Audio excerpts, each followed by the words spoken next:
Você acompanha agora o Jornal da Rede Alesp. Tudo sobre o Legislativo do Estado de São Paulo.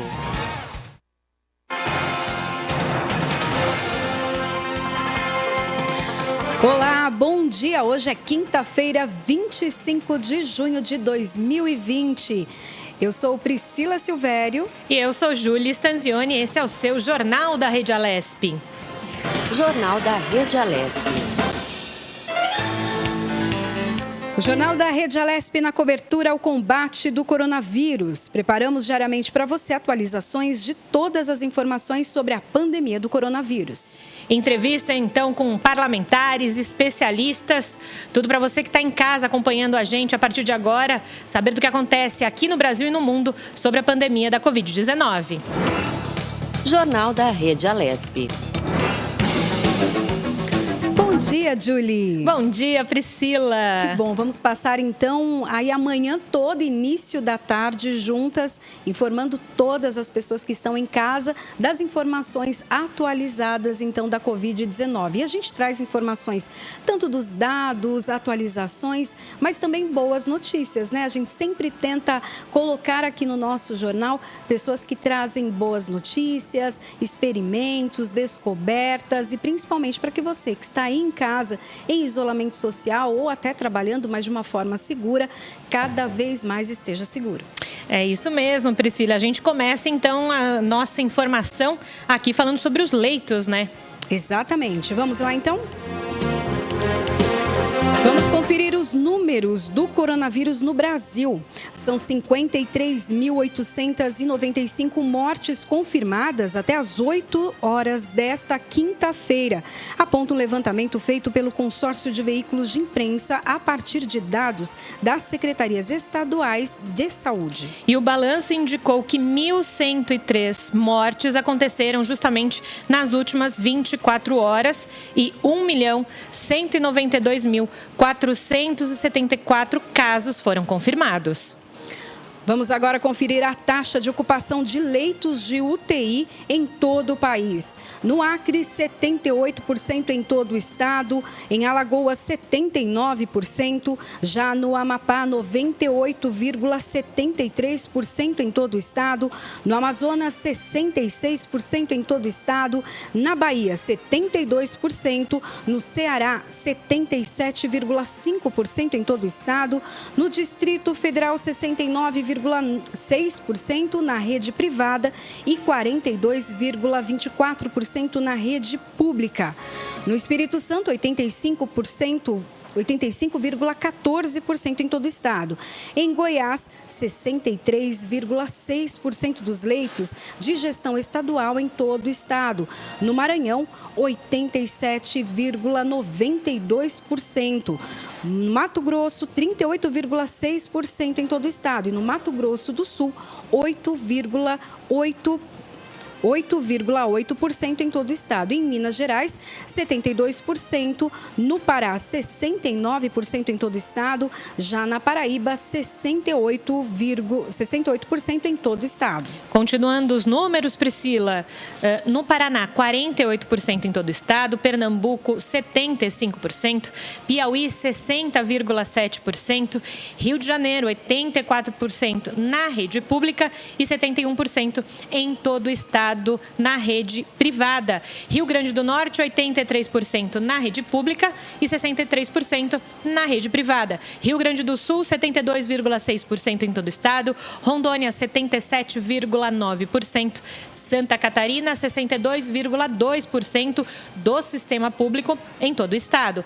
Aqui em São Paulo, 62,3% em todo o estado. Sergipe, 58,9% na rede pública e 96,3% na rede privada. Tocantins, 60% dos leitos ocupados. Roraima não divulga a lotação dos leitos de UTI no estado.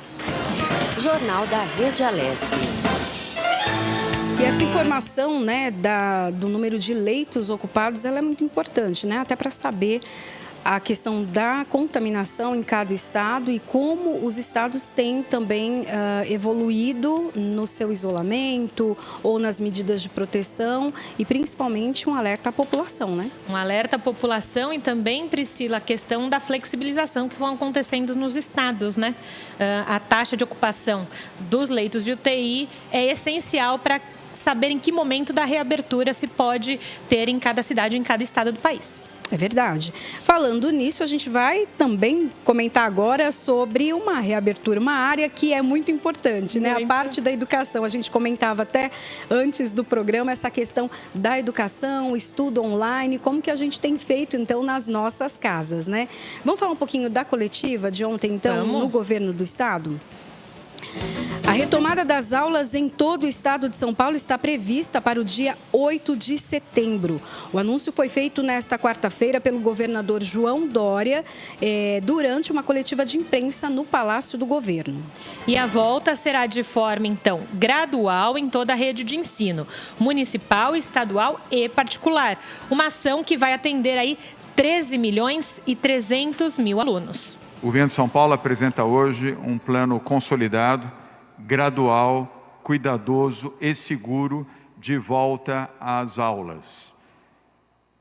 Todas as decisões serão compartilhadas com o Comitê de Saúde do Estado de São Paulo para garantir prevenção e segurança a alunos, professores e funcionários da rede pública e da rede privada de ensino em São Paulo. Será, repito, uma volta gradual e responsável, que tem como princípio fundamental garantir a saúde e a vida dos alunos e também dos profissionais de educação em São Paulo. O plano foi construído levando em conta a nossa realidade e o estágio em que a epidemia se encontra em São Paulo, mas também consideramos e adotamos princípios das experiências internacionais exitosas ao redor do mundo. O secretário de Educação do Estado, Rocieli Soares, que se recupera da Covid-19, apresentou por videoconferência os principais pontos dessa retomada das aulas em São Paulo. Eu queria lembrar que o isolamento que começou no Estado, ele foi muito fortemente iniciado pela educação. Nós, em março, quando tomamos a decisão, anunciando no dia 13 de março, nós estávamos falando de 13 milhões de pessoas que deixavam de circular, o que representa 32% da população do estado de São Paulo. Ou seja, falar de circulação é falar também de educação neste caso. Nós temos aqui as divisões, mas é importante falar aqui que este protocolo não é para a rede estadual, e sim para o sistema educacional do estado de São Paulo, desde a educação infantil até o ensino superior, que somam esses 13,3 milhões, incluindo o que a gente chama de educação complementar aqui, que são cursos de inglês e outros cursos livres que são propostos por inúmeras instituições.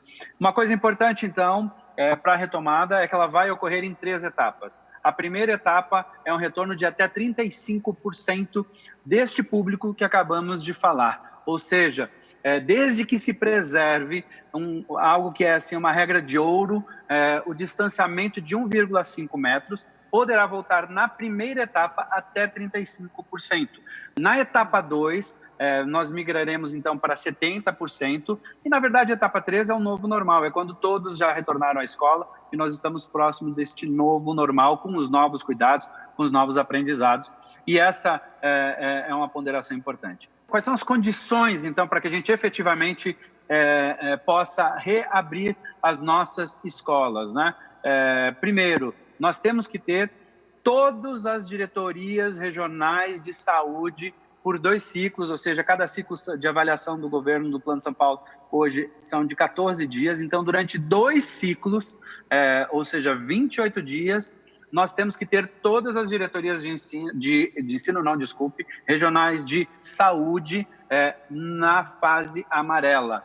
Nós não teremos um retorno regionalizado, porque isso certamente teria uma série de possibilidades de prejuízos de circulação de pessoas, estudantes que estudam no interior que vêm para a capital, da capital mesmo que vão para o interior, trânsito gigantesco entre municípios, mesmo fora de dentro de suas regionais. Então, o retorno será junto. Para irmos para a etapa 2, 60% dos departamentos de saúde do estado já deverão estar dentro de um ciclo de 14 dias no verde. E depois, para chegarmos à etapa 3, 80% dentro do verde. Ou seja, na fase 4, para fazer o link com o Plano São Paulo.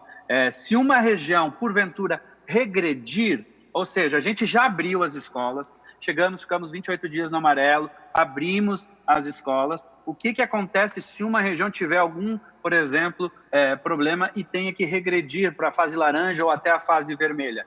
Aí nós vamos tratar a exceção ali naquela região, mantendo o estado aberto. Lógico que estas decisões vão ser sempre acompanhadas e sempre tratadas pela saúde, pelo comitê de contingência. Nossa data referência é o 8 de setembro.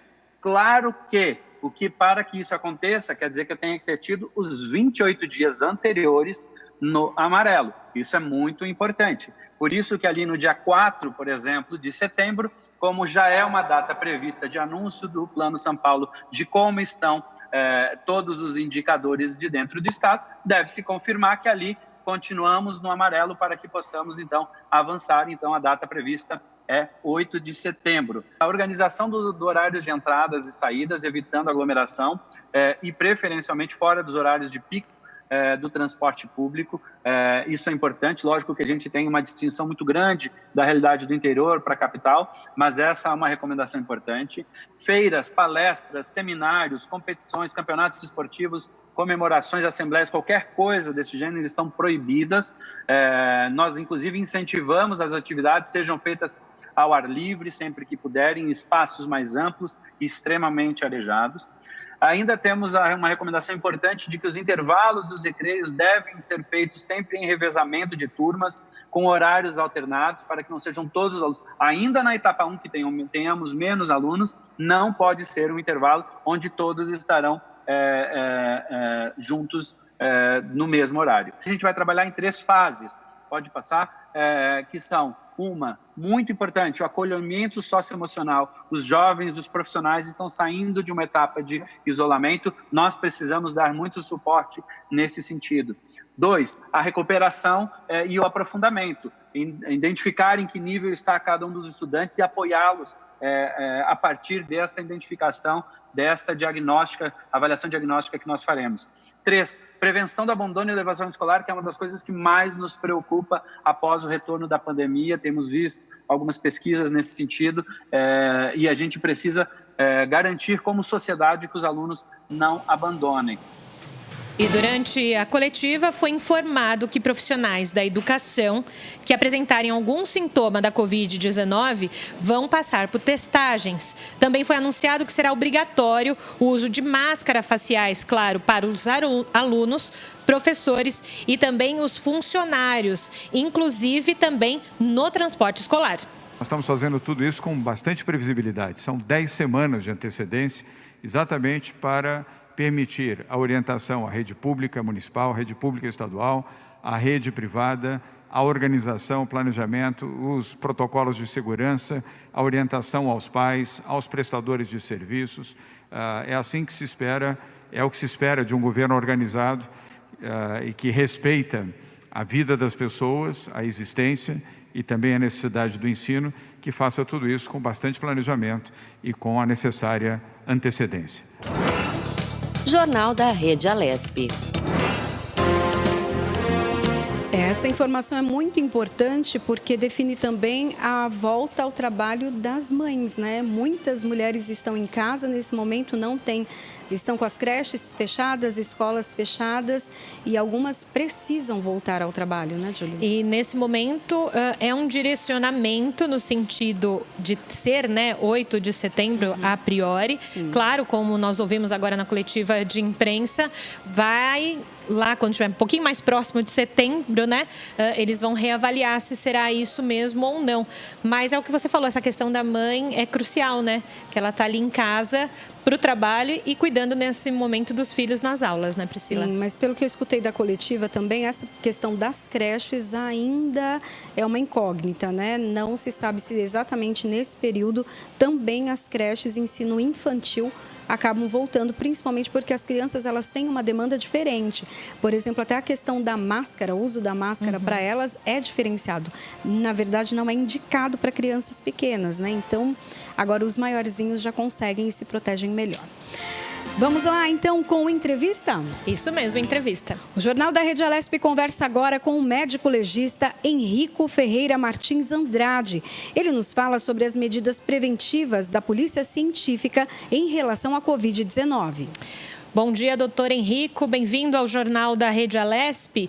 E eu aproveito já para começar a nossa entrevista, justamente querendo saber quais foram as medidas adotadas para enfrentar, então, esse período de pandemia.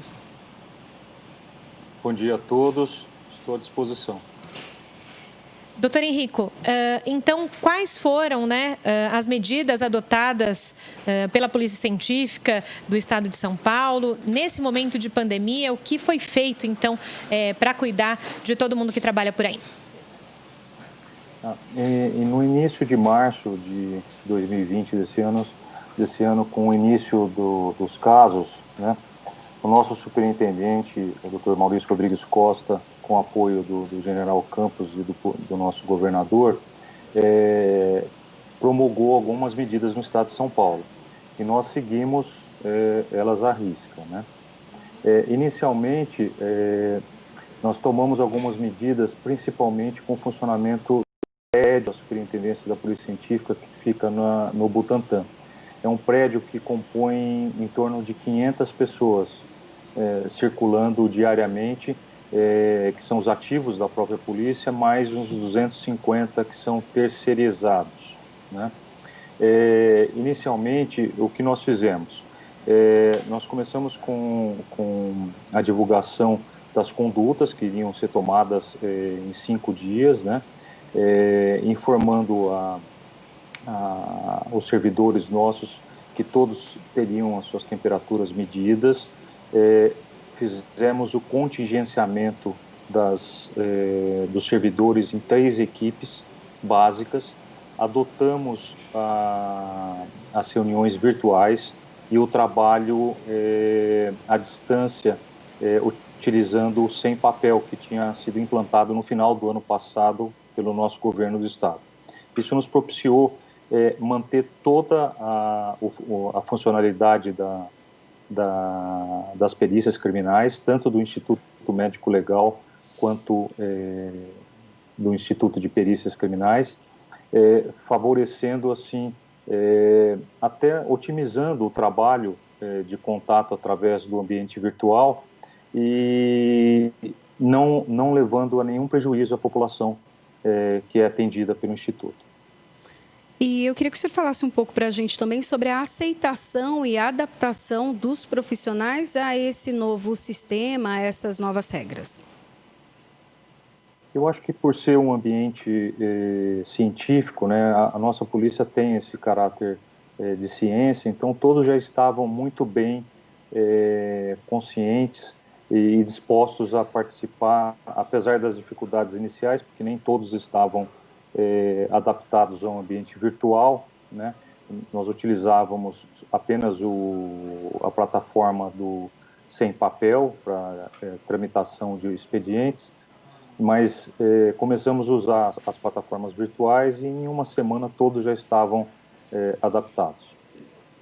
E agora, doutor, o dia a dia, né? Claro que tivemos que ter aí uma adaptação, como o senhor bem contou para a gente agora no início da sua fala, mas e o dia a dia, então, do trabalho, né, dos médicos legistas, da Polícia Científica que precisa, se tiver algum chamado para ir ao local de algum crime, alguma questão, como é que esse dia a dia vocês estão cuidando com EPIs? Sim, os chamados, a parte prática do atendimento, ela não teve nenhuma alteração. Só ela foi aumentado a categoria de EPIs, né? Então, o perito criminal que faria a atividade na rua, numa área de um acidente, de um homicídio, Ele apenas adotou as EPIs de um nível de segurança maior, né, para evitar o contágio. Dentro das unidades do Instituto Médico Legal, também o atendimento não mudou nada, apenas as EPIs foram aumentadas, né? E seguimos as recomendações da Secretaria de Saúde quanto aos casos de necropsia, dos casos que são suspeitos de Covid-19, né? Onde era realizada uma necropsia oral mesmo, onde são coletados dados dos familiares e dos hospitais onde a vítima estava, para tentar fazer uma necropsia facilitada e diminuir a exposição dos nossos servidores durante a atividade de necropsia. Queria que o senhor falasse um pouquinho também das dificuldades, né, que então o setor enfrenta nesse momento. Eu acho que a maior dificuldade inicialmente foi conseguir as EPIs, né, porque havia uma falta no mercado muito grande. Nós tivemos um apoio muito grande da Secretaria de Segurança, tivemos apoio também da Secretaria de Saúde para conseguir esses EPIs, recebemos também doações, né? É que nós, por sermos uma atividade já científica e pericial, nós já possuímos um contingenciamento grande de EPIs no nosso almoxarifado. Então, houve um planejamento a partir desse ponto do decreto estadual, do decreto federal sobre a pandemia, e nós já estávamos praticamente totalmente preparados para enfrentamento. Agora, doutor Henrico, nós estamos falando dessas mudanças que precisaram acontecer, claro, devido à pandemia, todo mundo se adequando a esse momento. O senhor falou agora há pouco dessas questões do home office, de reuniões virtuais. Com relação à produtividade desse trabalho, então, mais administrativo, o senhor sentiu alguma mudança? Vocês têm esse termômetro disso já? A plataforma virtual e o home office obriga o servidor a estar full time, né? Todo o tempo ele está ali à disposição. E pela impressão que a gente tem, essa impressão local, houve até um aumento no rendimento dos servidores, né? Acredito que não houve déficit nenhum nas atribuições de cada um. E tem casos registrados de algum funcionário, algum profissional com a Covid-19? Sim. O número de nossos funcionários são 5.000 servidores no estado de São Paulo. Na capital, nós temos 1.250 funcionários ativos, né? Só no prédio da superintendência são 750. Nós tivemos ao todo no estado, desde março, 98 casos confirmados com Covid no estado. No nosso prédio da superintendência, que são 750 servidores, nós tivemos 8 casos confirmados. Atualmente, nós temos 2 afastados. Se a gente for pensar em uma média de 750 servidores, como o senhor disse agora, 8 tiveram a confirmação e 2 afastados, isso significa que as pessoas estão realmente colaborando para esse momento de restrição, de distanciamento, na verdade, social. E, doutora, o senhor falou, né? É um serviço que uma parte dos servidores precisam estar nas ruas, o senhor como médico legista, né, na necrópsia e tudo mais. Num primeiro momento, quando se falou em pandemia e se precisou pensar nessas medidas, qual foi a maior preocupação nesse antes de pensar nas medidas, né? O senhor contou muito bem para a gente o que a Polícia Científica fez pensando nos servidores, mas como é que foi o pensamento antes? A preocupação principal é manter o serviço à população, né? Sempre foi essa a preocupação. Fizemos vários modelos, várias reuniões com o Dr. Maurício, nosso superintendente, para tentar criar um mecanismo que não houvesse nenhuma diminuição no número e na qualidade do atendimento à população. Passado esses meses, aparentemente, e pela própria ouvidoria de polícia, que nós recebemos reclamações, não houve nenhum déficit no atendimento à população.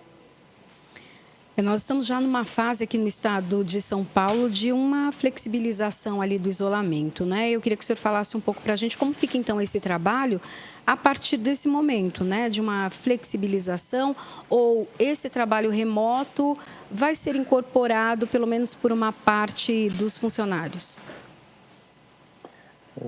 Todas as decisões nesse período de pandemia foram tomadas dia a dia, né?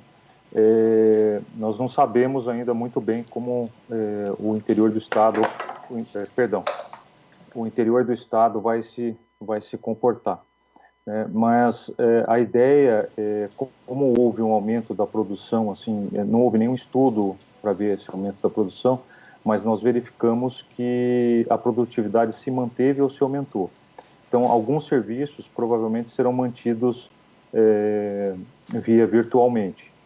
Principalmente por causa das instâncias que tem também no interior do estado, isso poderá ser facilitado.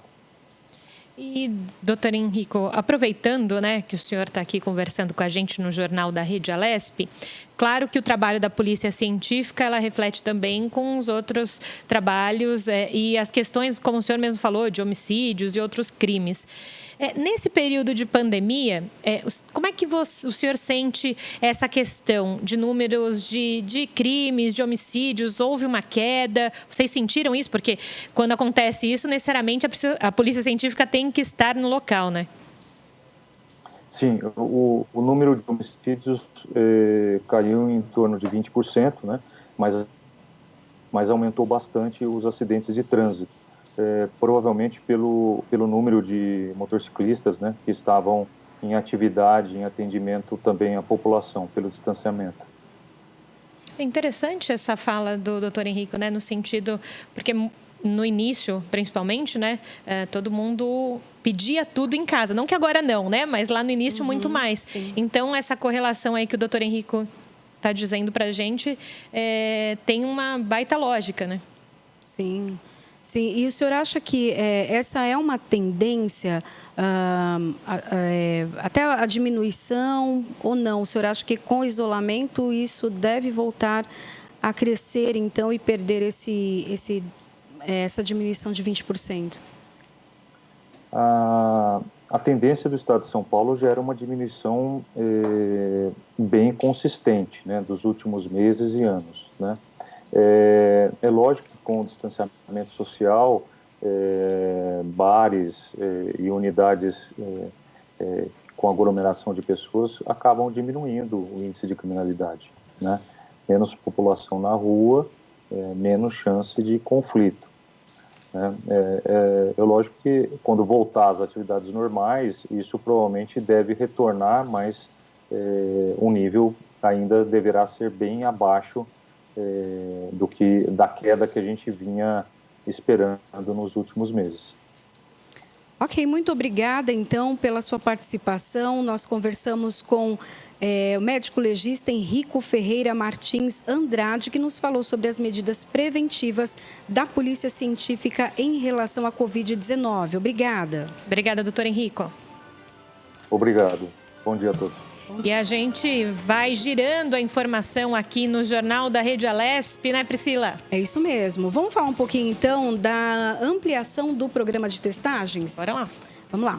O Ministério da Saúde apresentou ontem, quarta-feira, a ampliação de seu programa de testes para a Covid-19, que deve chegar a cerca de 46 milhões de pacientes, segundo a pasta. O número de casos da doença continua a subir no Brasil. E segundo o secretário de Vigilância em Saúde, o Arnaldo Correia de Medeiros, em entrevista coletiva, abre aspas, ele disse: a gente tinha falado na semana anterior que parecia que a curva tenderia a uma certa estabilização ou uma diminuição nos números de casos. A gente vê que nesta semana nós tivemos um aumento significativo de casos novos entre a 24ª e a 25ª semana, fecha aspas. O boletim da 24ª semana, então, registrou 117.668 novos casos de coronavírus no Brasil em 7 dias, número que saltou para 217.000 2.065 no boletim seguinte da 25ª semana, então um aumento aí de 22%. Medeiros explicou também que o platô da curva epidêmica, que representa uma estabilização no número de novos casos, não foi atingido no país. E o secretário continuou. Abre aspas, a gente a cada semana vai analisando os dados. Essa é uma doença que estamos aprendendo com ela e cada semana os dados nos mostram novas tendências. Quando a gente fala que está caminhando para uma estabilização, essa ideia de platô é, na verdade, uma redução de casos. É o comportamento semana a semana aí epidemiológica, né? Continuou dizendo o secretário. Além disso, ele destacou que em algumas regiões houve queda no número de mortes, mas reforçou que chegar no platô não significa o fim da epidemia. Ainda segundo ele, o que temos de bastante significativo e os dados mostram é que algumas regiões o número de óbitos nas últimas 3 semanas vem diminuindo. Quando a gente fala de chegar no platô, como a Priscila disse para a gente, não estou dizendo, segundo o secretário, que se encerrou, mas por isso que precisa ser avaliado de semana a semana. Além disso, segundo Medeiros, dos 46 milhões de testes aplicados no atendimento básico, a metade será do tipo RT-PCR, mais precisos, e outra metade testes rápidos de anticorpos. E a nova diretriz da pasta é voltada para os municípios do interior, que começam a registrar então aí um aumento no número de casos do coronavírus. Além disso, Medeiros reforçou que mais testes serão expandidos para as unidades Sentinela, que servem aí como apoio então para a vigilância epidemiológica no país. Junto à atenção básica, nos centros de atendimento de Covid, coletaremos 100% dos pacientes com síndrome gripal. Nos demais serviços de saúde, vamos coletar todos os casos de síndrome gripal, explicou Medeiros. E a síndrome gripal é como são conhecidos os sintomas mais leves da Covid-19, como febre, coriza e tosse. Esses são os sinais presentes em pacientes que têm um quadro de leveza da doença, que não chegaram a ter falta de ar ou então uma necessidade de ventilação mecânica. As amostras coletadas serão levadas para o laboratório central. Local, todos os estados e o Distrito Federal têm um destes. Os centros têm a capacidade técnica de análise das amostras, mas caso o laboratório não tiver capacidade de analisar todo o material, ele será levado para uma central de testagens. E se o laboratório, então, não tiver a capacidade de analisar todo o material, ele será levado para uma central de testagem com maior capacidade de análise na Fiocruz, lá no Rio de Janeiro e do Paraná, e o Complexo DASA, aqui em São Paulo. Jornal da Rede Alesp. Vamos para mais entrevistas aqui no Jornal da Rede Alesp. Agora a gente recebe o deputado Alex de Madureira, do PSD. Ele nos fala sobre o retorno das comissões em ambiente online e a perspectiva de volta presencial. Bom dia, deputado. Bom dia, deputado. Bom dia a todos os ouvintes da Rede Alesp. Uma alegria poder estar participando mais uma vez com vocês desse jornalismo que traz informação para a população do estado de São Paulo. Deputado, eu queria que o senhor falasse um pouquinho, então, da volta dessas comissões, né? Nós já acompanhamos durante essa semana várias reuniões, comissão de saúde, enfim, várias comissões que estão aí já em atividade. Eu queria que o senhor falasse da importância também desse trabalho parlamentar continuar de forma efetiva. Desculpa, primeiramente, deixa eu perguntar com quem que eu estou falando aí hoje. Eu sou a Priscila. E eu sou a Júlia.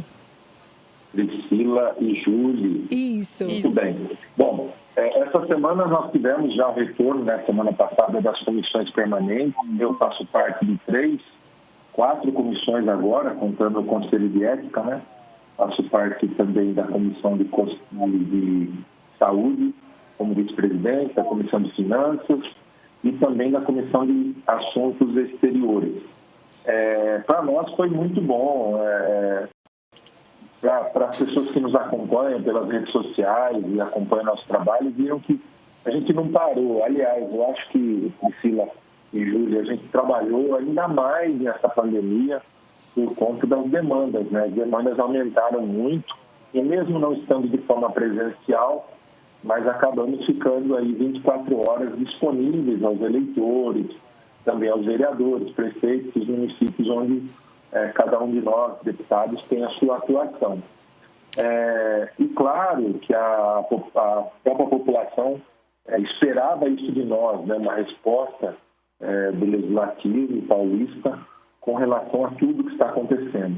E para nós, o retorno desse trabalho, mesmo que de forma virtual, das comissões, isso transforma o nosso trabalho em mais efetivo, né? Uma vez que voltamos a discutir os projetos individualmente nas comissões, não só os projetos de interesse do governo do Estado de São Paulo, como também os projetos dos deputados, aqueles que são de interesse da população. Então, o retorno normal aos trabalhos, mesmo que de forma virtual, isso traz efetividade para o trabalho da Assembleia. Acho que nós precisávamos disso o mais rápido possível. E outra coisa, Priscila e Júlia, a gente não aguenta mais, né? Chega um momento que, claro, nós nos preocupamos com relação aos problemas de saúde, então estão todos tomando cuidado. Alguns deputados foram contaminados e, graças a Deus, foram curados, né, do Covid-19, mas para nós que somos paulistas, né, a gente está acostumado a trabalhar, a gente está acostumado a correr, a gente está acostumado a fazer. Acho que essa é uma característica do povo paulista também. E estar novamente atuando, mesmo que de forma virtual por enquanto, é muito importante para nós. O senhor falou agora há pouco de demandas e trabalhos, né? A gente sabe que um dos projetos aí para as próximas semanas, claro, é começar o debate da LDO, né? A Lei de Diretrizes Orçamentárias. No ano passado, o senhor foi o relator do projeto. Já começaram os debates desse projeto na comissão? Principalmente porque a gente está vivendo um momento como esse, né, de trabalho remoto, mas vocês já ventilaram na comissão essa questão? Olha, foi apresentado, foi aberto o prazo, né? Nós recebemos a LDO o mês passado, foi aberto o prazo da apresentação de emendas, já foi fechado esse prazo também. Então, eu acredito que nos últimos dias, o presidente da Comissão de Finanças, o deputado Wellington Moura, o nosso presidente ali, deve indicar o relator, né, para a LDO. A LDO, para quem nos ouve, são os pilares aí do governo do Estado para os gastos de 2021, né? Depois, ao final do ano, dentro dessa lei da LDO, são esses pilares, essas diretrizes, vem o orçamento do Estado, que nós esperamos, né, esse ano, infelizmente, uma queda grande da arrecadação, e a perspectiva para o ano que vem, eu creio que seja mais moderada, né, do que nós esperávamos. Nós vimos do ano de 2019 para 2020 um crescimento, como você bem disse, eu tive a satisfação de relatar tanto a LDO como o orçamento do Estado no ano passado. Apesar de nós termos divergências dentro da comissão ou dentro do plenário, foi uma discussão muito tranquila. Nós procuramos atender de forma técnica as emendas que foram apresentadas. Então, quando você usa um critério técnico, fica até fácil, né? Porque você acolhe ou você rejeita de forma técnica. Eu não olhei partido, não olhei idealismo de nenhum deputado individualmente. A gente procurou olhar as propostas de forma muito técnica. Então, isso facilitou também a discussão e a aprovação não só da LDO como do orçamento, na Comissão de Finanças e também no plenário. Então, eu espero que nas próximas semanas o presidente da Comissão de Finanças esteja indicando o relator para que nós comecemos as discussões. Isso deve acontecer na semana que vem. Deputado, eu acompanho várias comissões, né? E eu sei que os deputados sempre argumentam, sempre há uma discussão por conta dos projetos, pedem a palavra. No ambiente virtual, isso mudou? É possível ainda discutir ou esses projetos acabam sendo discutidos de uma forma diferenciada anteriormente? Como que funciona? E também tem alguns deputados que querem a volta do trabalho aqui presencial a partir de agosto. O que o senhor acha disso? Olha, o brasileiro ele já tem por natureza esse calor humano, é algo que faz muita falta para a gente, isso eu não tenho dúvida, né? E para quem está acostumado a lidar com o público, como são os deputados, a classe política, tem que gosta de povo, né? Eu não posso generalizar também, eu posso falar por mim. Gosto de estar no meio do povo, gosto de ouvir, gosto de debater, acho que a divergência de ideias ela é saudável, é salutar e é necessária para a democracia. Tem uma frase que eu sempre uso e não canso de usar: se você vê todo mundo indo para um lado só, desconfie, e pode ser que tenha alguma coisa errada aí. Então, eu acredito que essas discussões são muito importantes. E, claro, no ambiente virtual, elas se tornam um pouco mais frias, né? E isso é normal, né? É a mesma coisa que nós falamos aqui por telefone, você não está vendo eu gesticular, você não está vendo o meu movimento, e nós não estamos perto para poder ter essa troca de olhar e a troca de expressões, né? Porém, no virtual, nós temos tido, sim, essa facilidade ainda na discussão. É claro, você tem que pedir ali pela ordem, ou pedir questão de ordem, muitas vezes pelo chat, e demora um pouco, e aí às vezes passa o time daquilo que você iria falar. Então, são situações que nós não vemos a hora, eu pelo menos não vejo a hora de nós voltarmos às discussões normais, presenciais ali na casa, tanto nas comissões como também no plenário. Mas, por outro lado, Priscila e Júlio, eu vejo também que nós vamos carregar um legado, né? Tudo isso que nós estamos fazendo virtualmente também demonstrou que nós não precisamos estar perto um do outro para podermos produzir, né? Então, eu acho que tudo de positivo que aconteceu agora durante a pandemia, nós temos que guardar. Por exemplo, não existirá mais desculpa para não se fazer uma reunião porque um deputado está em São Paulo e o outro está no interior, né? Essas videoconferências, eu espero e acredito que elas sejam constantes agora daqui para frente, né? Então, da mesma forma que as reuniões virtuais, elas distanciam as pessoas, né? Um está aqui, outro está no interior, outro está em Piracicaba, outro está em Ribeirão Preto, outro está em São Paulo, e nós conseguimos conversar e discutir um assunto e chegar a um ponto comum e um ponto positivo juntos. Isso, eu acredito que isso deve permanecer. Essa é a parte boa.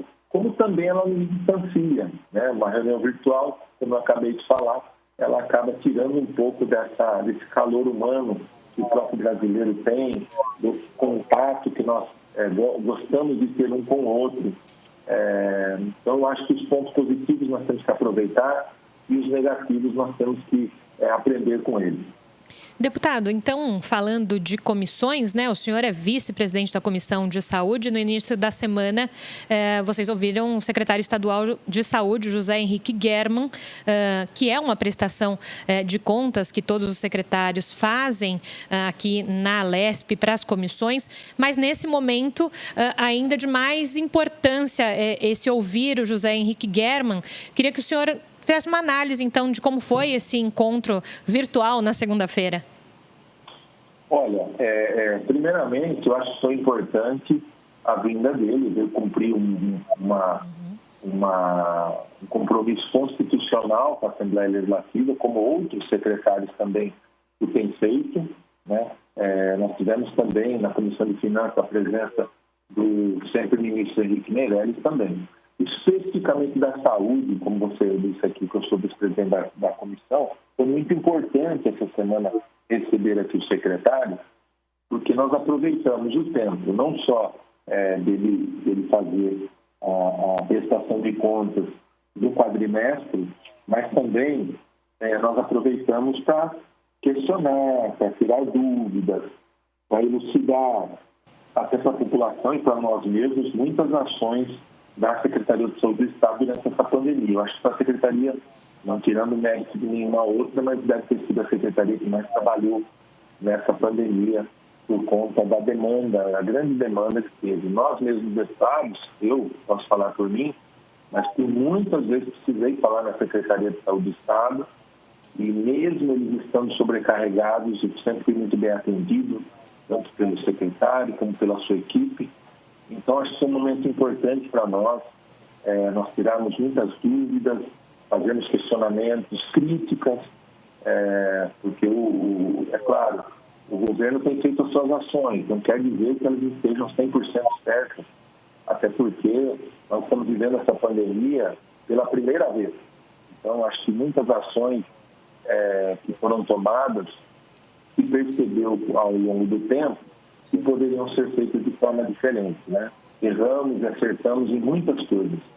E eu acho que a virtude em você acertar ou errar é você saber voltar atrás.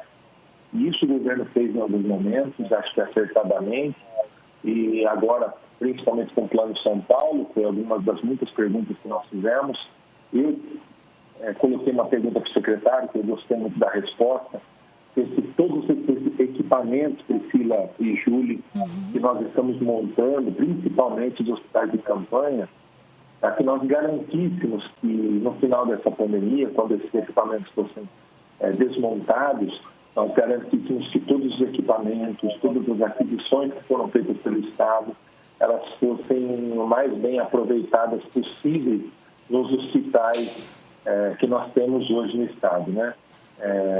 Equipando esses hospitais, para, claro, nós não esperamos e não queremos de forma alguma que passemos por aquilo que estamos passando por uma outra vez. Mas eu acho que está servindo também para nós nos prepararmos aí sempre para aquilo que há de poder vir pela frente. E, deputado, o secretário terminou, então, a prestação de contas dele, mostrando uma preocupação muito grande em relação à economia, né? Ele até comenta durante a fala dele de que a Covid, de certa maneira, já está ali controlada, né? Eles já sabem com quem eles estão lidando, mas a economia ninguém sabe o que vai acontecer. É uma preocupação geral. E eu acho que eu procuro ser sempre muito otimista, viu, Priscila e Júlio, e ouvintes da Rede Alesp. Eu acho que o otimismo ele já é 50% do problema, porque quando você é pessimista, você vive a preocupação, você vive preocupado já com algo que você nem sabe se vai acontecer ou não. Então, eu acho que o otimismo ele serve como combustível para nós. E o povo paulista é um povo trabalhador. Nós não somos acomodados. E eu acho que quando voltar totalmente às atividades econômicas do Estado de São Paulo, eu acho que nós teremos uma grande surpresa, né? São Paulo vai retomar as atividades econômicas, nós vamos voltar a crescer, nós vamos voltar a produzir, nós vamos voltar a arrecadar de novo. Eu acho que as coisas vão se colocar no lugar. E eu tenho certeza de que o mais rápido possível nós teremos os reflexos desse trabalho. Por outro lado, eu acho que todo mundo aprendeu alguma coisa. Eu vou falar por mim, eu aprendi a valorizar mais a vida, eu aprendi a valorizar mais as coisas pequenas, eu aprendi a valorizar mais o arroz com feijão, eu aprendi a valorizar mais um abraço que eu não posso dar agora, um beijo que ficou para dar depois da pandemia, um contato que eu não posso ter com uma pessoa que eu gosto, o distanciamento dos meus pais, que eu tive que ter agora nesse período. Então, eu acho que em tudo na vida, em todas as dificuldades que você passar na vida, você tem que procurar tirar boas lições. E as boas lições que eu acho que nós estamos tirando é valorizar mais as coisas. Então, não desperdiçar, valorizar mais as coisas pequenas, valorizar as pessoas valorizar aquilo que nós conquistamos. Eu acho que com isso nós acabamos um pouco deixando de lado qualquer tipo de ganância, qualquer tipo de pensamento individualista, e acabamos pensando mais no próximo.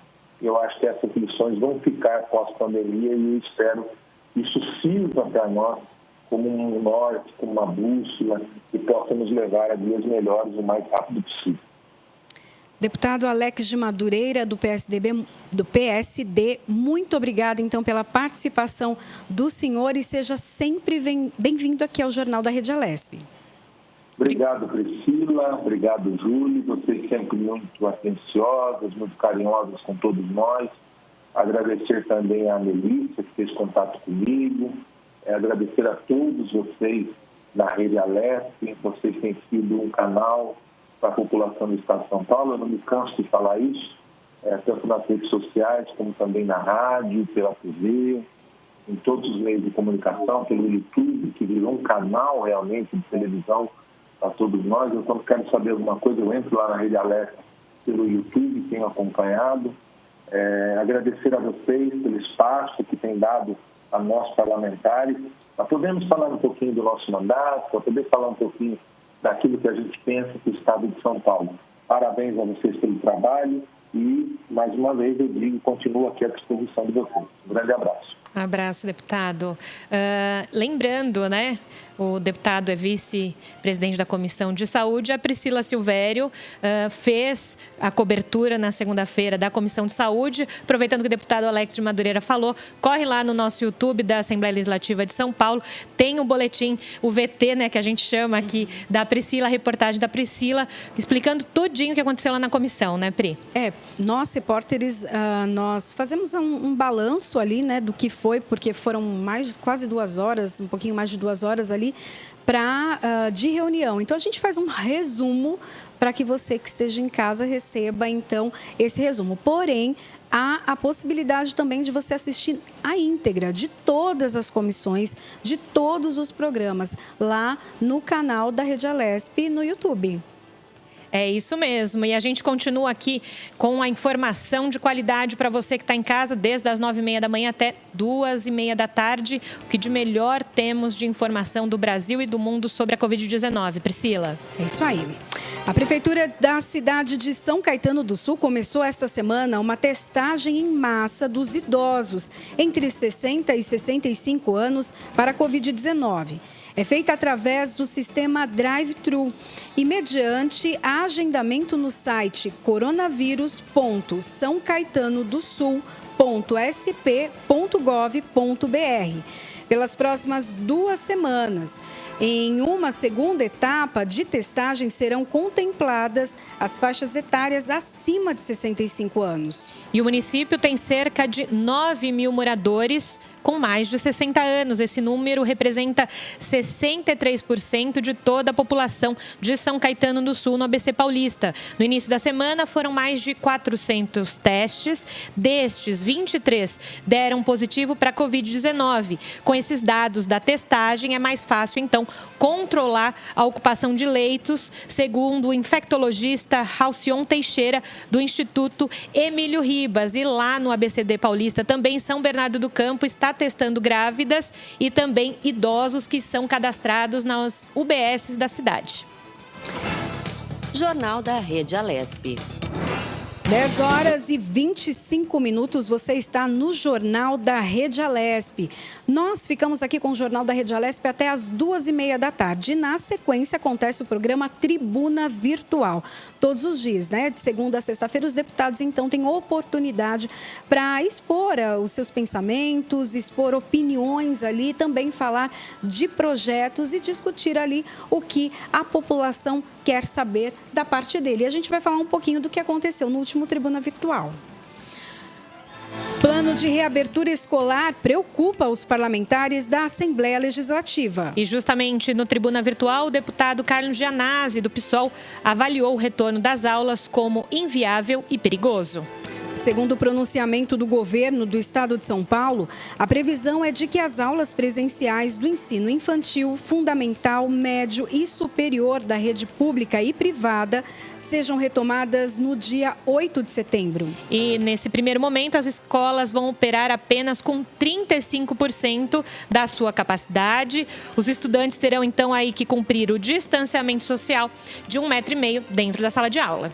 De acordo com o Genase, a rede de ensino estadual não tem estrutura para garantir as medidas de segurança necessárias sem colocar os alunos em risco. Lançar um plano de retorno às aulas agora, né, é um absurdo total, é colocar em risco a vida dos nossos alunos, dos profissionais da educação, das famílias dos nossos alunos, porque não há segurança alguma nesse sentido. Os protocolos anunciados pelo secretário da Educação não serão cumpridos, são inviáveis na atual conjuntura. O estado de São Paulo contabiliza mais de 12 mil mortos pela Covid-19. A deputada Janaína Pascoal, do PSL, também se mostrou preocupada com a reabertura e disse que vai analisar os protocolos estabelecidos pelo governo. Janaína também anunciou que fará uma audiência com o doutor Dimas Covas, que está, então, supervisionando os testes de uma possível vacina para a Covid-19 desenvolvida por uma empresa chinesa. Porque eu estou ainda muito preocupada com essa parceria, não só no aspecto da contratação, mas no aspecto dos protocolos para a realização de pesquisas com seres humanos.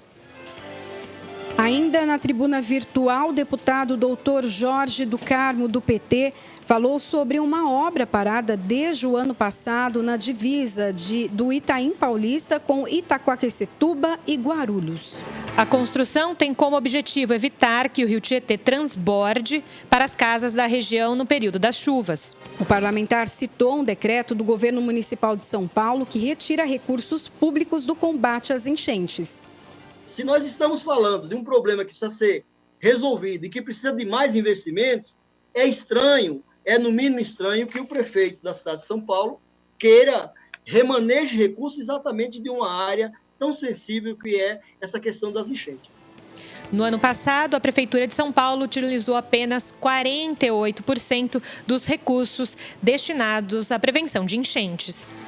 O deputado Douglas Garcia, do PSL, comentou que as liberdades individuais estão sendo atacadas por membros de algumas instituições do governo e disse que é preciso defender essas liberdades. E nós respeitamos, sim, as instituições. Nós queremos proteger as instituições de alguns membros que, infelizmente, não estão tomando a atitude correta e agindo de forma antidemocrática. A tribuna virtual é transmitida, então, às 2h30 da tarde, de segunda a sexta-feira, nos dias que não ocorrem reuniões de comissões ou, então, votações. Você pode assistir às gravações ou o programa ao vivo nas redes sociais, no canal do YouTube e também no aplicativo da Rede Alesp. É só baixar o aplicativo. Facinho. Jornal da Rede Alesp. Vamos de entrevista. Aqui no Jornal da Rede Alesp não para, a gente sai de uma entrevista, vem para outra. Lembrando, sempre levando para você que está em casa a melhor informação, Priscila. Exatamente. O Jornal da Rede Alesp conversa agora com José Luiz Moraes, ele é procurador do Estado. Ele nos fala sobre a judicialização da saúde em tempos de Covid-19. Bom dia, procurador José Luiz, bem-vindo ao Jornal da Rede Alesp. Bom dia a todos, bom dia aos nossos ouvintes e aos nossos espectadores. Doutor, qualquer negativa aí, né, em termos de saúde pode ser judicializada? Como é que funciona isso? Sim, a Constituição, a nossa Constituição Federal, no artigo 196, ela trouxe o direito, né, para todos os cidadãos do acesso à saúde. E, ao mesmo tempo, ela colocou como um dever do Estado e de outros entes também a prestação desse direito à saúde. Então, qualquer ferimento a esse direito pode ser, em tese, levado ao Poder Judiciário. Não só contra o Estado, mas também contra planos de saúde, né? Nós aqui no Brasil, o mesmo Constituinte, ele permitiu que o direito à saúde, né, o serviço público de saúde fosse prestado pelo Estado, mas também fosse explorado pelos particulares, aquilo que a gente chama da saúde suplementar, né? São os planos de saúde. E esses planos de saúde, por vezes, também, até mais do que o Estado, podem ser demandados em juízo. O senhor falou agora sobre os planos de saúde, né? Eles podem se negar a algum atendimento, a fazer testes de Covid, a internação, mesmo que aquele plano não contemple algumas características? Muito boa a sua pergunta, né? A ANS, que é a Agência Nacional de Saúde Suplementar, né? Ela fez uma recomendação, um pacto, uma normativa obrigando aos planos de saúde que fizessem o pleno atendimento aos casos da Covid. Nós estamos no meio de uma pandemia, né? E essa determinação veio por parte dessa agência, né? Então, os planos de saúde não podem se negar a realizar exames, e inclusive os exames estão abarcados nesse tipo de tratamento. Mas eu costumo falar o seguinte, tá? Não é o mero exame por curiosidade. Isso não vai, o plano de saúde não tem que pagar isso. Eu quero saber, eu quero ir numa farmácia e vou mandar a conta para o plano de saúde. Não, ele tem que fazer esses planos por recomendação médica. Por quê? Porque o médico ele tem que ter esse diagnóstico para saber qual o tratamento mais eficaz para o seu paciente. Não confundir a Covid com outras doenças, por exemplo, vai fazer com que o médico escolha os medicamentos para esse tratamento, né? Só para a gente ter ideia, né? Algumas infecções hoje em dia estão sendo tratadas com azitromicina para pacientes com Covid-19. Se for descoberta outra doença, pode ser que haja outros medicamentos mais eficazes para o tratamento de uma infecção que o paciente esteja sofrendo, por exemplo, que não seja a Covid-19.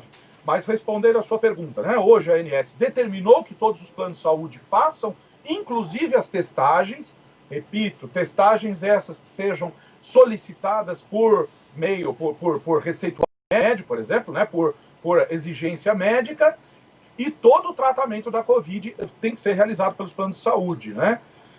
Alguma pergunta pode ficar... e há um enorme impacto aos planos de saúde por conta da Covid? Paradoxalmente, não. Por quê? Porque foram desmarcadas e adiadas muitas cirurgias eletivas, tratamentos eletivos, consultas médicas. Então, nós estamos discutindo até a questão de aumentos de plano de saúde em meio à pandemia. Porque o que pode parecer é que os planos de saúde ficariam vulneráveis aí por um grande atendimento ao público por causa da Covid-19. E acabou não acontecendo isso. Acabou acontecendo que muitos hospitais, né, de forma paradoxal, né, muitos hospitais pequenos, principalmente no interior do estado de São Paulo, tiveram uma grande diminuição dos seus atendimentos comuns, né? Então, até porque nós temos que separar alas médicas para pacientes de Covid, as pessoas têm medo de procurar os hospitais, as pessoas desmarcaram os seus médicos, até colocando em risco as suas próprias saúdes, né? Porque a Covid, a gente está mais sujeito à Covid-19, mas também não deixamos de ficar doentes com outras doenças, né? E muita gente está tendo seus quadros de saúde agravados, até mesmo por não procurar mais os serviços de saúde. E isso causou uma diminuição muito grande, né, em alguns planos de saúde, da demanda de planos de saúde e também de demandas de alguns hospitais que encontram-se, novamente falo, paradoxalmente, né, subutilizados no tempo da pandemia. Mas, por outro lado, né, a gente tem que se dar conta que aqueles hospitais em que há a destinação de vagas apenas para o Covid, estão em volume, né, de utilização de leitos em algo próximo a 70%, e alguns lugares para o Brasil afora, inclusive já colapsaram, né? Sobre essa questão dos planos de saúde, outra coisa que é interessante da gente saber, e também para os nossos espectadores, para que haja uma pressão popular nesse sentido, né? Nós temos aí em trâmite na Câmara dos Deputados um projeto de lei que prevê, o projeto de lei é o 1542 de 2020, que prevê, inclusive, a suspensão de qualquer tipo de aumento dos planos de saúde durante a pandemia. Então, repito, né, há esse projeto de lei. Esse projeto de lei é de grande interesse para a população, principalmente aquela que usa a saúde suplementar, porque ele prevê a suspensão dos aumentos do plano de saúde pelo menos durante esse tempo de pandemia. E seguindo nessa linha, doutor José Luiz, aqui quem fala é a Júlia, o senhor falou, né, sobre essa questão da ANS, elas são obrigadas, então, nesse momento, a fazer as testagens para todos os planos. O senhor falou agora do PL, né, que suspende, então, esse aumento nos planos de saúde. Sim. Mas e depois, doutor?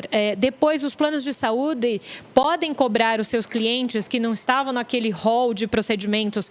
Lá na frente, eles podem vir a cobrar? E se isso acontecer, o que as pessoas têm que fazer? Não podem, tá? Porque é uma determinação. Justamente, né, pode haver a alegação por parte dos planos de saúde que houve um aumento na sua demanda, né, que teria causado maior custo para ele. Não é verdade isso. Como eu falei para você, os outros serviços médicos, e olha, eu infelizmente durante a pandemia tive que 2 vezes usar os serviços médicos. Os hospitais particulares estão, em sua grande maioria, com um número baixo de utilização de leitos, entendeu? E isso vai refletir no aumento dos planos de saúde para o ano que vem, por exemplo, entendeu? Os planos de saúde devem demonstrar, através de índices, né, a sua sinistralidade, principalmente nos planos coletivos por adesão, que hoje são a grande maioria, né? Só para a gente entender, para os nossos espectadores entenderem, a ANS, ela cuida hoje de uma parcela muito pequena de planos de saúde, que são os planos de saúde individuais, tá?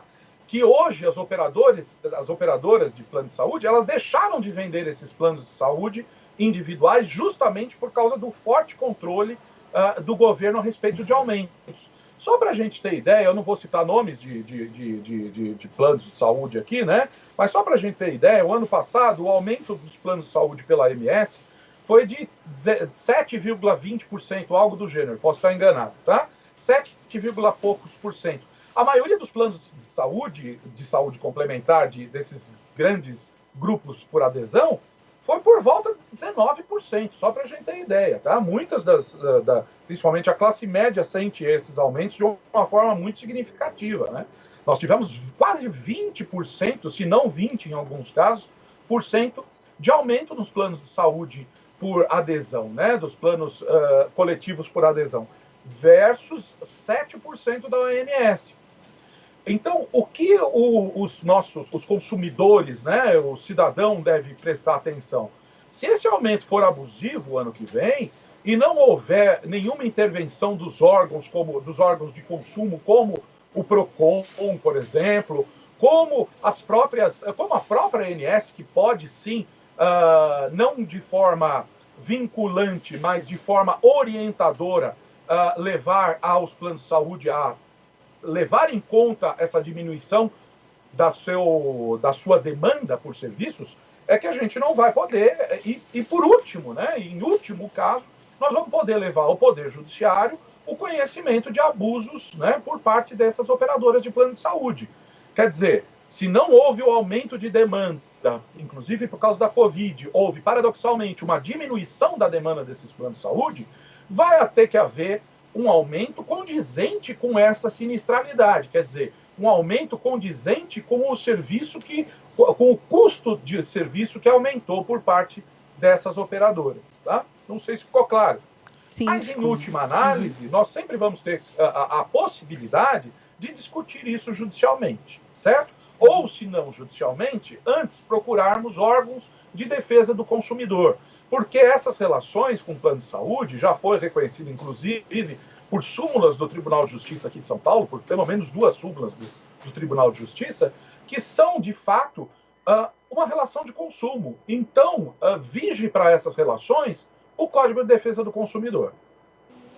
Doutor, nesse período de pandemia, então de março até agora, foi percebido um aumento do número de casos de ações judiciais relacionadas à saúde?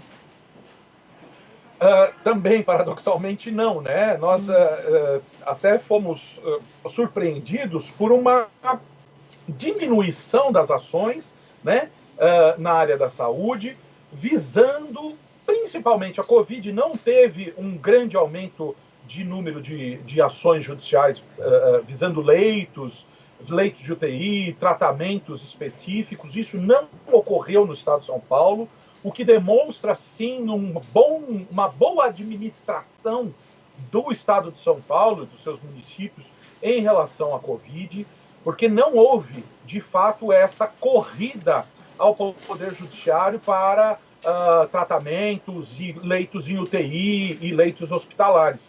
O que é uma constante aqui no estado de São Paulo, a procura de ações, a procura desses leitos. Afinal de contas, a gente não pode deixar não pode esquecer, né, que nos últimos anos, mais de 14 milhões de pessoas perderam os seus empregos, e quando perdem os seus empregos, elas perdem junto, na sua grande maioria das vezes, os seus planos de saúde particulares. Então, nos últimos anos aqui no Brasil, o SUS, né, o Sistema Único de Saúde, recebeu pelo menos 14 milhões de pessoas, mas não são só esses 14 milhões, são, além desses 14 milhões de desempregados, todos os seus familiares. Então, a gente pode, no mínimo, aí, triplicar tranquilamente o número de pessoas que deixaram de usar planos de saúde suplementares, né, a saúde suplementar, e migraram para o SUS, acarretando uma maior utilização de leitos de UTI, de leitos hospitalares e outros tratamentos médicos. Mas como nós tivemos uma diminuição, como eu falei para vocês, né, uma diminuição daqueles tratamentos eletivos, houve também essa diminuição, até por força de algumas normas administrativas, inclusive postergando, suspendendo cirurgias eletivas no Brasil inteiro. Houve uma diminuição nessa busca desses tratamentos por parte do Poder Judiciário. Mas, por outro lado, houve um aumento da judicialização naquilo que tange, por exemplo, a reabertura de alguns nichos de comércio, por exemplo, empresas pedindo suspensão de pagamento de tributos. E eu já tive a oportunidade de falar antes que o Poder Judiciário, pelo menos aqui no estado de São Paulo, ele está de parabéns pela sua prudência em não ceder a todas as tentativas aí de judicialização, principalmente nessa área. Porque a gente não pode deixar de entender o seguinte: o administrador público, a administração pública, né, o secretário de saúde, as administrações municipais, são aquelas autoridades que elas estão mais próximas do problema. Elas têm a maior quantidade de informações para a tomada de decisões. O juiz não tem, na sua grande maioria das vezes, o juiz não tem todas as informações completas, todo o quadro completo para tomar as melhores decisões nesse ponto, certo? E nós estamos passando, no mundo inteiro, estamos passando por essa pandemia, né? E nós temos que confiar, pelo menos minimamente, nos administradores para que exerçam as suas funções o melhor possível, diante das informações que eles têm, diante dos quadros que eles têm, para a melhor tomada de decisões, fazendo com que o Poder Judiciário funcione para corrigir falhas que sejam muito patentes, né? Então, nós vimos isso também nos tempos de pandemia, principalmente no âmbito do governo federal, algumas atuações pontuais, né, a respeito de algumas atitudes que, por vezes, se mostraram fora da curva, fora de padrões mínimos científicos da OMS e de outras, e da comunidade científica sanitária como um todo, né? Perfeito. José Luiz Moraes, procurador do Estado, trazendo um assunto muito importante para a gente aqui no Jornal da Rede Alesp. Obrigado pela sua contribuição hoje aqui no Jornal. Foi muito bom estar com vocês. É sempre uma honra falar com os nossos ouvintes. E a gente segue aqui no Jornal da Rede Alesp com mais informação e mais entrevistas já. Mas é importante ele dizer essa situação, né, que o consumidor, nós consumidores de planos de saúde, também de outras questões, ficar atentos, né? Lá em 2021, muita coisa vai chegar e você precisa analisar muito bem essa questão, Priscila Silvério. É verdade, é verdade. A gente precisa ter a informação para até se defender, né? Porque todos os anos, se eu não me engano, todos os anos, né? Eles fazem um cálculo de utilização dos planos de saúde para fazer um aumento, um reajuste ali. Então, é preciso uma atenção já, como o procurador disse, vários exames, vários atendimentos diminuíram por conta desse momento, então não há por que aumentar tanto. Então, vamos ficar de olho. Vamos agora de informação? A Prefeitura de Manaus encerrou o atendimento do hospital de campanha construído para atender os pacientes infectados pelo novo coronavírus. Em 71 dias de funcionamento, foram internados 751 pacientes, sendo que 611 se recuperaram. A porcentagem de óbitos foi de 19%. E segundo informações divulgadas, então, pelo governo do estado do Amazonas, o local que foi construído o hospital de campanha será transformado em uma escola. Foi uma das cidades, ali Manaus, né? Foi uma das cidades que sofreram, então, com o colapso do sistema de saúde. A gente lembra, repercutimos aqui no Jornal da Rede Alesp muito essa situação lá de Manaus. Até o momento, são registrados 65.073 casos do novo coronavírus por lá, com 2.686 óbitos. Priscila. Ok, vamos falar agora sobre alistamento militar. O prazo final para o alistamento militar obrigatório 2020 foi prorrogado e agora vai até o próximo dia 30 de setembro. A medida foi anunciada pelo Ministério da Defesa em determinação do decreto 10.384. O prazo para o alistamento militar obrigatório 2020 era até 30 de junho. O alistamento pode ser realizado pelo endereço alistamento.eb.emil, né, de mil.br. Importante lembrar que jovens do sexo masculino que completam 18 anos durante o ano de 2020 estão aptos a realizar o alistamento militar obrigatório. Caso o jovem, então, perca o prazo de inscrição, pode receber multa, além de ficar em débito com o serviço militar. Jornal da Rede Alesp. 10h48 e vamos de entrevista. O Jornal da Rede Alesp conversa agora com Larissa Montel. Ela é mestre em Políticas Públicas e Direitos Humanos. Ela nos fala sobre a ação social na pandemia do coronavírus. Bom dia, Larissa. Bem-vinda ao Jornal da Rede Alesp. Bom dia. Muito obrigada pelo convite. Larissa, a gente sabe que nesse momento de pandemia, de crise, essa questão da solidariedade, do olhar para o outro é muito importante. Então, eu queria começar a sua fala justamente nessa questão, né, do quanto ajudar o outro nesse momento é essencial. Gente, acho que a pandemia ela faz a gente ter um novo olhar, né, para a sociedade, ver que tem muita gente, a doença ela pode afetar todo mundo, mas ela afeta de formas diferentes. E aí, quando a gente olha para grupos como a população em situação de rua, que está muito mais exposto a essa doença e também que tem muito menos oportunidades para um tratamento, uma melhoria, para um cuidado, a gente vê que, assim, está todo mundo exposto, mas tem pessoas que correm um risco maior e a gente pode fazer pelo outro, né? E quando a gente faz pelo outro, a gente também está fazendo para a gente, porque a gente diminui esse risco de contágio na sociedade como um todo. Quando a gente ajuda, a gente também está se ajudando de alguma forma. Conta um pouquinho para a gente como funciona o projeto de rua, quais são essas iniciativas, como vocês fazem e o que essa população é atendida, de que maneira?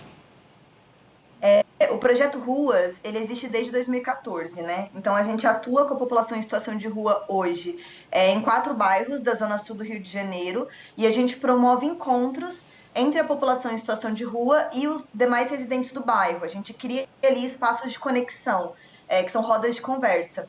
E a partir dessas rodas de conversa, a gente tenta apoiar a população em situação de rua na busca de emprego, na reconexão familiar, enfim, o que eles trazem para a gente, né, documentação, a gente tenta conectar com esses serviços. E a partir desses espaços de conexão também, a gente consegue quebrar alguns estereótipos que existem sobre a população em situação de rua para poder trazer novas oportunidades para essa população, né?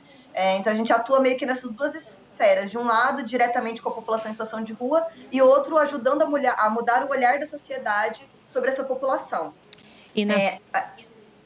Pode terminar.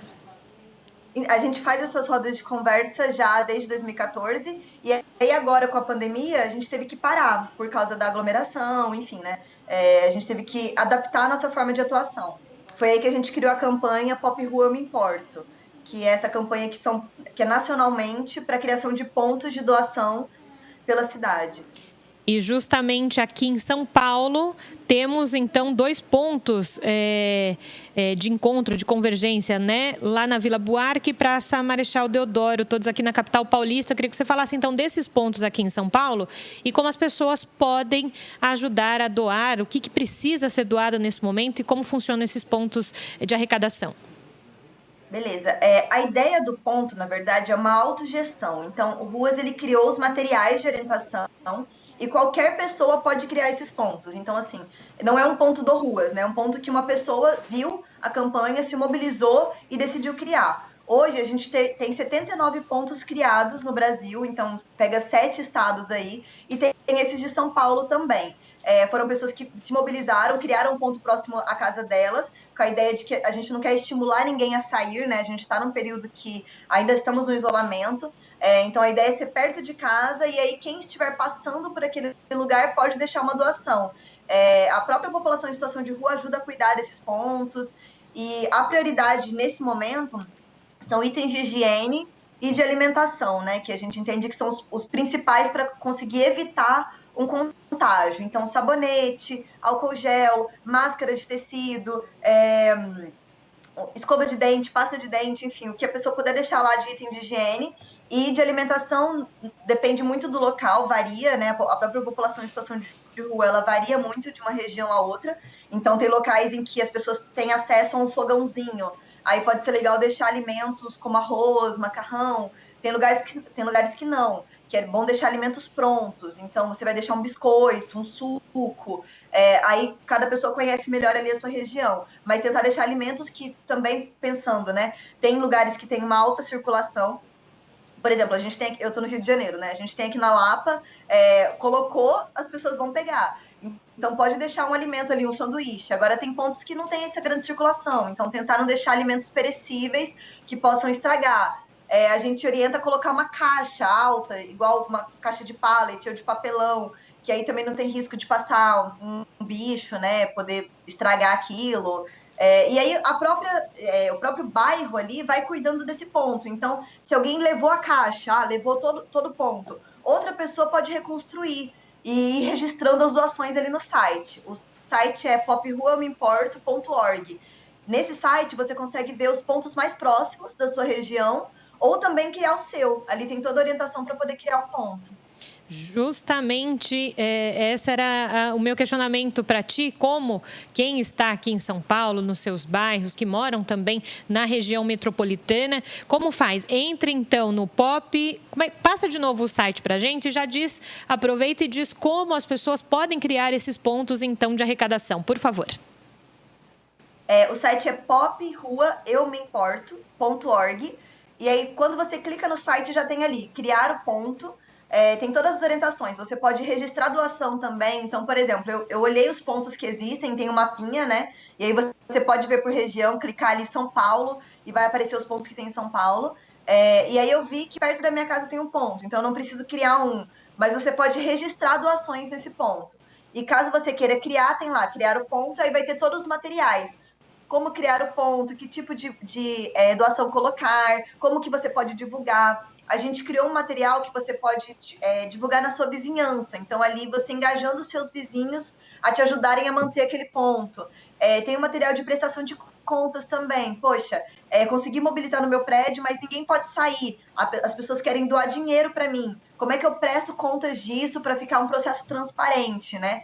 E essa ideia mesmo, assim, de engajar o seu bairro, você poder fazer localmente a diferença, né, para a população em situação de rua e até criar aí novas conexões também. E depois da pandemia, né? A gente não sabe quando toda essa situação vai acabar, mudar, mas o trabalho de vocês vai mudar depois disso? Algumas ações, elas vão continuar? Então, a gente está nesse debate agora. A gente está prevendo 3 cenários, né? O primeiro, em que a vida normal, digamos, o novo normal, volte em janeiro de 2021. O segundo, que volte em julho de 2021. E o terceiro, que volte só em 2022. E aí a gente tem 3 focos de atuação. O primeiro seria a gente começar a mudar esses pontos de doação de hoje para ações de distribuição. Então, aqui no Rio de Janeiro, a gente já está fazendo ações de distribuição. Elas são sempre feitas com algum serviço. Então, não é a ronda, aquela roda de conversa que a gente fazia, né, que ficava ali aquele momento de troca, mas ela tem um pouco mais do que só a doação. Então, a gente tem feito com serviços médicos, com atendimento jurídico, com atendimento social, banho. E aí a gente pensa numa possibilidade de escalar esses serviços, todos com EPI, com um número limitado de voluntários, com tempo limitado de ação, e a gente fazer isso em grande escala. Uma segunda opção que a gente tem é já, né, caso volte já em janeiro a vida desse novo normal, a gente já começar a pensar as rondas em escala também, então aproveitar todos esses pontos que estão sendo criados para eles se transformarem em rondas, porque o Ruas ele tem uma proposta de franquia social. Como a gente mobiliza o bairro, a ideia é que isso possa ser replicado em qualquer lugar. E um terceiro cenário em que só em 2022 a gente possa voltar, aí a gente vai parar, assim, a campanha ela vai continuar, né, porque é esse movimento de autogestão, mas a gente vai focar em moradia. E aí a gente tem um projeto de habitação que ele chama Habitação Primeiro, ele é baseado numa metodologia canadense, e aí a gente vai investir nesse processo, porque a gente vai entender que, poxa, não dá para ter esses encontros tão rápido, então vamos falar sobre moradia. Até porque a gente tem um novo fluxo de população em situação de rua surgindo, pós-pandemia, né? E daí, para as informações sobre esses novos projetos, também é no site que você tinha passado para a gente ou não? Já tem uma outra plataforma? A gente tem o site do Projeto Ruas mesmo, que é projeto.org.br. E aí, nesse site, você consegue ver as nossas redes sociais, tem Facebook, tem Instagram. E aí, o próprio site do Projeto Ruas também direciona para a campanha do Pop Rua Me Importo, né? A campanha ela é uma iniciativa dentro das que a gente atua hoje.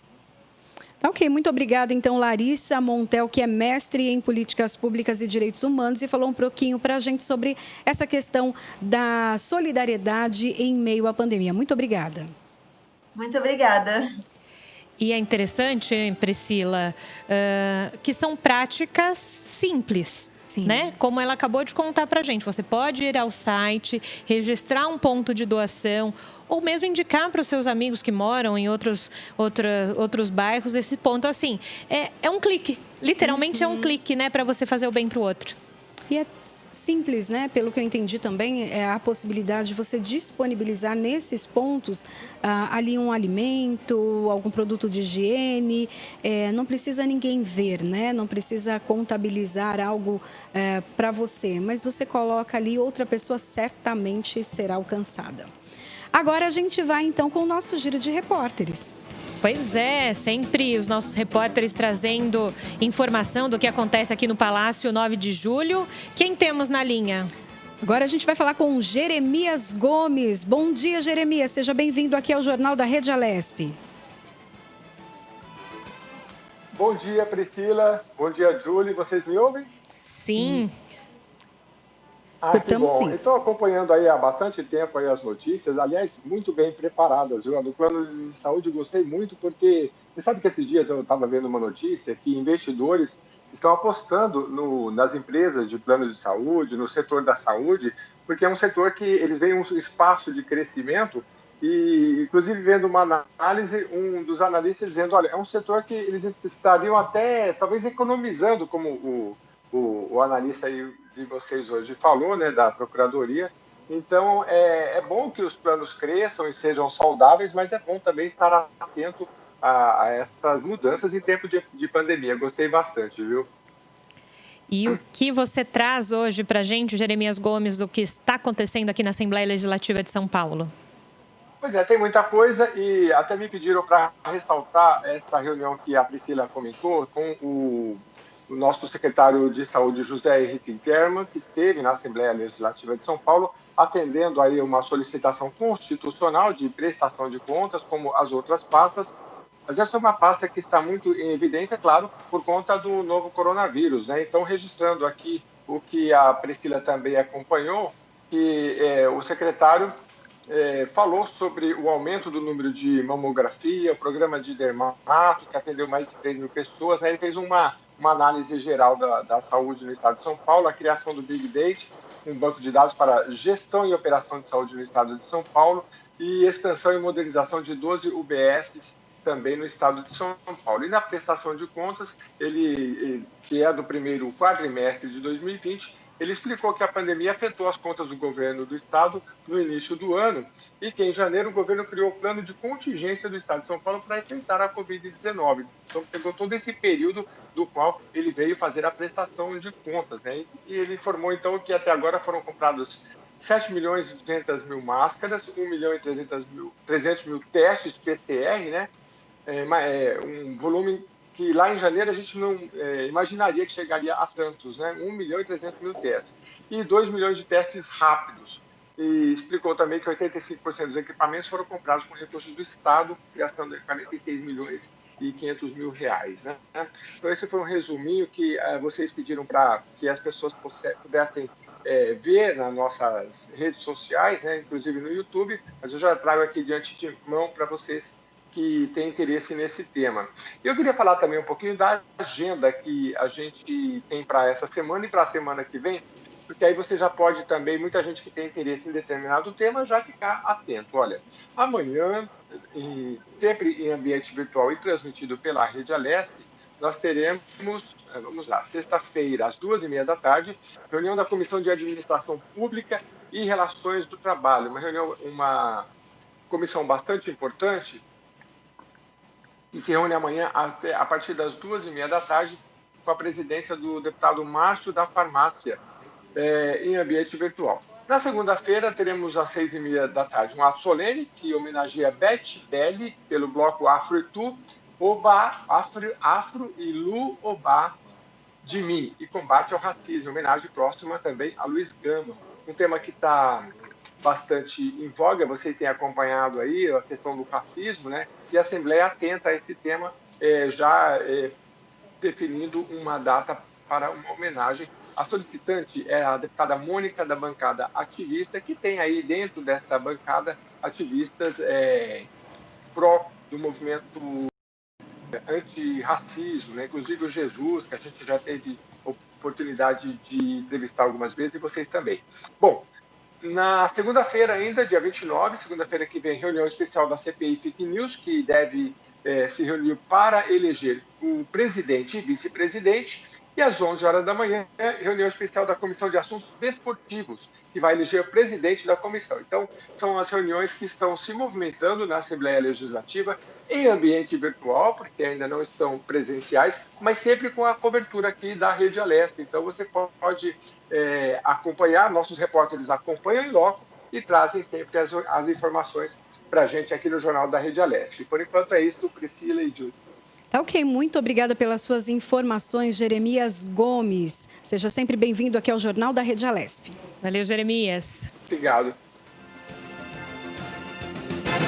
CPIs também voltam, então, né? Nós vemos, Sim. Então, semana que vem, a gente tem, então, a CPI da fake news com a votação e escolha do presidente e vice-presidente, então, dessa CPI. A CPI, ela investiga, então, vai investigar casos de fake news, e as CPIs, elas são muito importantes porque elas conseguem levantar material, ela tem uma investigação para depois enviar, seja para o Ministério Público, para as prefeituras, o Estado, e cobra também, os deputados cobram, para que sejam tomadas providências em relação àquele assunto. E geralmente nas CPIs, né, Priscila, há algum tipo de convocação para algum representante de algum determinado local ou de empresa falar com os deputados para que eles questionem essa pessoa que foi convocada com relação ao tema. Então, como o deputado Alex de Madureira, do PSD, conversou com a gente nesse bloco, justamente da importância da retomada das comissões, então CPI, da vida da Alesp voltando nessa pandemia de forma virtual, relembrando vocês, de forma virtual, transmitido sempre aqui pela Rede Alesp, porque eles conseguem, então, dar sequência naquilo que precisa ser visto em todo o estado de São Paulo. Exatamente. Vamos Vamos agora ao destaque, então, deste primeiro bloco. Confira agora o destaque que marcou este primeiro bloco do Jornal da Rede Alesp. O Ministério da Saúde apresentou ontem, quarta-feira, a ampliação de seu programa de testes para a Covid-19, que deve chegar a cerca de 46 milhões de pacientes. Segundo a pasta, o número de casos da doença continua a subir no Brasil. Vamos para um rápido intervalo? Vamos para um rápido intervalo e, na sequência, muito mais informação aqui para você no Jornal da Rede Alesp.